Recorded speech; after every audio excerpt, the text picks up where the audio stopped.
Welcome to Late Breakfast. I'm Taurian B. And I'm First Class Regg. And I changed my shirt again. Listen, this week we are going to talk about streams versus physical sales.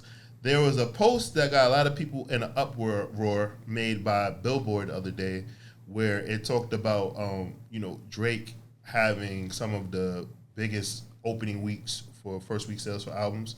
And it was asking, is he the new king of pop? And it put him up against Michael Jackson. Mm-hmm. It upset a lot of people. Like, people were putting up pictures of people passing out at Michael Jackson concerts. They started putting up the number of sales that Michael Jackson sold. And I had an argument with First Class Seat, me and LaShawn.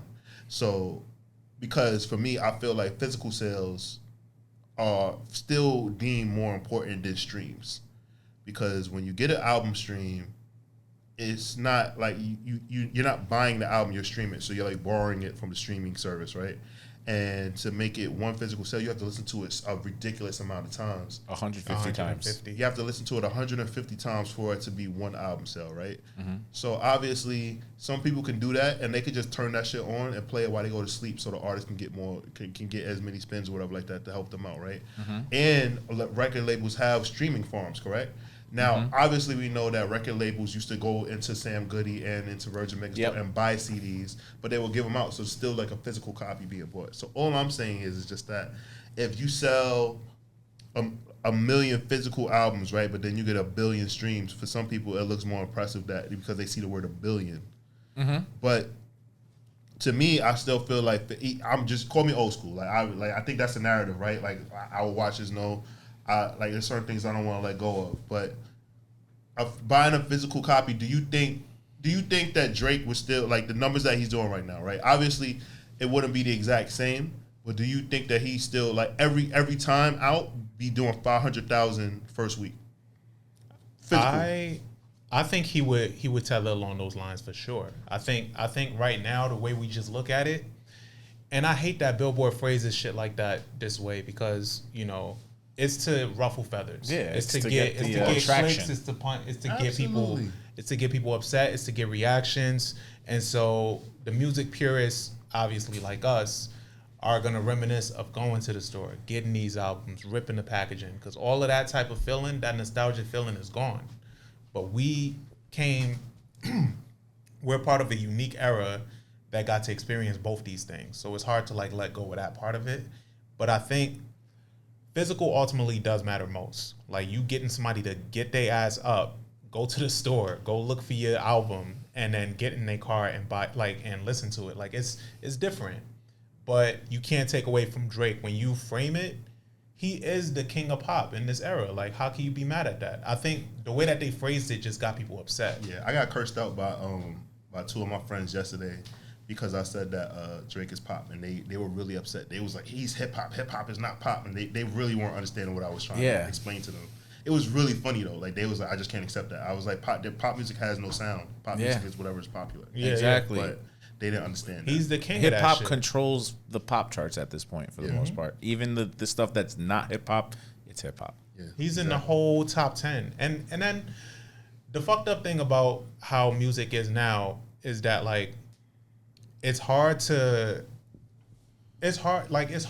really connect with these artists because they know the formula. So they know that they have to get these streams. They know all these streams that they have to push out. So you went from getting a 14, 15 track album to getting people releasing 25 songs, 28, i.e. Chris Brown, and then releasing a deluxe on top of 28. Like, I already got 28 songs. What's a deluxe from that? It's also harder for people, I think, to be committed to artists in this time because back then we had to literally build up, wait for magazines to come out, and then we transitioned from the actually needing magazines to find out about these artists to then the blog following them and following them on Instagram, and then following them on Instagram. So it's really it's different with artists back then and how we came to appreciate them and grow your love for them because you really also only got that one CD every 2-3 years. DMX and Jay and Pac around the time were the only ones that really stepped it up and made it so that, hey, all right, now you have to release regularly. Yeah. It's not just this little lull in between. So they didn't have the time where they had to actually do the research and go find these artists. It's so at your fingertips now. Like, they don't understand crate digging. Like, the art of crate digging is when you used to have to go to record stores or go to, you know, and literally look through all the CDs, what they may or may not have, discover shit that way.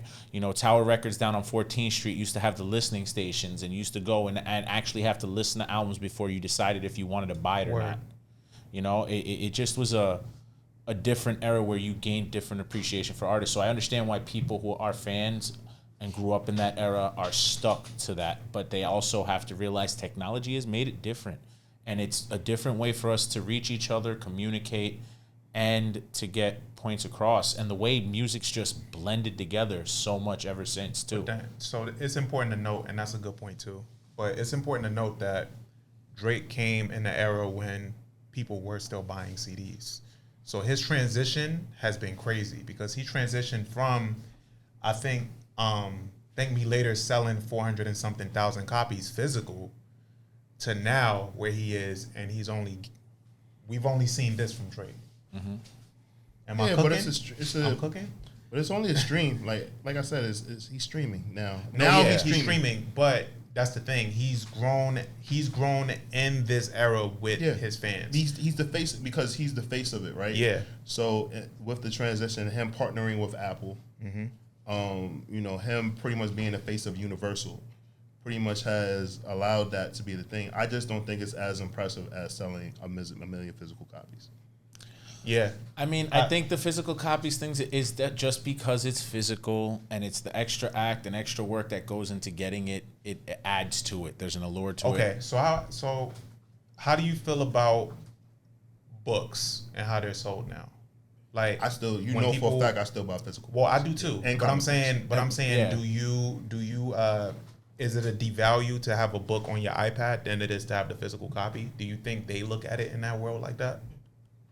Because I read books and I read the same comics, but I read it on my phone I don't think that it's the same way because I think when you buy a book online, it's still the same as buying one physical book or still one physical copy being bought. But when you stream an album, it's not like okay now. Think about it like this. Let's say if every stream was worth one album sale. So let's say you downloaded the stream on there, right? And it was worth one album sale, right? Drake wouldn't have 1 million streams because it would have to be streamed 150 times. But a piece. Okay, so that's the actual. That's how it's actually like programmed and everything. So I get what you're saying. What I'm saying is the actual artists, the authors. Do you think they look down on, I don't know, audiobooks? From somebody coming up to them and being like, yo, I read your book, and they're like, oh, you have a physical copy, whatever, and they're like, no, I heard it, I have the audio book. I mean, it depends because you have people that are blind. Well, yeah, that's true. So it's kind of like fuck. It will be they still have to be flattered because a blind person, you know what I'm saying, can appreciate it more just as much. But that's I know what you're saying though. I know what you're saying though, but I just feel like that's the loophole because it's like the audiobooks have to be probably were originally made for the blind, and the other people was like, oh shit, give me that shit. Yeah, Stevie, audiobooks. That's the thing. So audiobooks are like, you know, they're part of those sales and they're in that field now. But for me, I haven't. When people say they read a book and then they tell me that they listened to it, it doesn't translate the same for me. Like you heard it, like you treat the book like a podcast kind of, and some people, it's also how some people digest things because some people are good at listening to something and being able to learn it. That's true. Some people have to read it. Some people have to actually do it. Yeah. You know, it's just different ways of comprehension and how we process and digest information. Is Drake the biggest artist in the world? I don't think so. I don't know. I don't think he's bigger than Beyonce. I think he's probably. He is. I don't know. I think he's bigger than Beyonce. I don't know. He definitely sells more. In terms of sales, that's all I'm relating it to. Album, I don't know, but I think there's more that comes with Beyonce, like stadium tours and everything. Like I feel like there's different numbers she does in different countries. I think a lot of they're crazy. But I think we look at a lot of it from an American perspective because I think there's other artists in different genres that probably do better than Drake. I was only talking about from a sales perspective, like the records that he breaks, and like when you look at charts as far as sales, like Beyonce is on there, of course, but she's not even like numbers. Yeah, like she's like Ariana Grande sells more than her. Britney Spears, when Britney Spears was prominent, she sold more. Beyonce is never Beyonce is never like one of the top selling females. And Beehive, please, we love Beyonce. Yeah, I love Beyonce. We're just saying numbers that you can look up online. That's it. We're not discrediting her. Please, thank you. But no, like that's like numbers wise, yeah, he's bigger. He's bigger than Beyonce. But as a cultural figure, I mean. That's what I mean. When you say big, that's like what I feel you have to take both into consideration when you say big. Let's wrap this up. I don't want the hive. Shit went up and I'm getting scared. Yeah, let me ejectocito, cuz. Yo, I brought her up, defended her, you see? Just putting it out there. Thank you for watching. I am Taurian B. I'm First Class Regg. And we will catch you guys next time. You some bullshit. Yesterday's price is not today's price. I mean, shit.